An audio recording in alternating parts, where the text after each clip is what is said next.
Hi friends, your pal Scott Garibay, and today we are going to talk about Stranger Things Season 3, Episode 8, The Battle of Starcourt. So at this point, everybody, actually, no, it's just the basement team. So it's Lucas and Will and Mike, 11 and Max, and Nancy and Jonathan. They are all at the mall, and the Mind Flayer has fully arrived.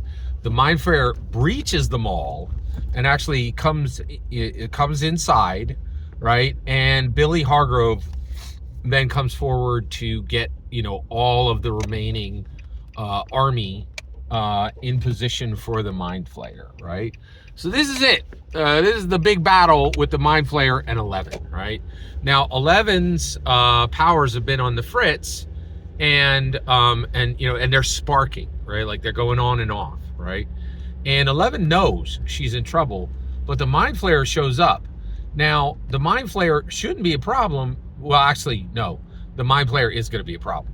So the Mind Flayer is 50 feet tall. It's Hawkins' army of people that have been converted are there, and then at this point, Lucas brings out his fireworks, and Nancy has a shotgun, and Jonathan does his thing, right? I'm not even remember. Does he have a bat?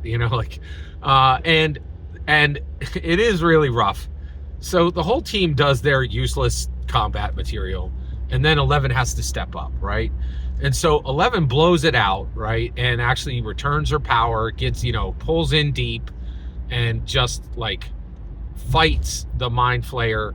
I'm sorry, she doesn't fight the Mind Flayer. What she does is she realizes that the Mind Flayer has this psychic connection with Billy Hargrove. So what she does is she reaches out to Billy Hargrove because she already has this connection with him, because she had reached out to him and found him on the Upside Down earlier. So she has like a tether to him.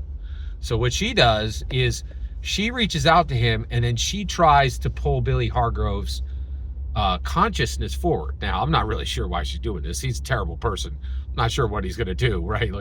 But what she does is she restores this good memory for Billy with his mother. So it's him and his mother on the beach, and then he remembers his humanity, and what he does is that is enough for him to remember that he is human, and then he simply interrupts the Mind Flayer and breaks the Mind Flayer's connection to some of the army and to himself, and essentially sacrifices himself because he's been given power. Like he is very powerful, like 11, right?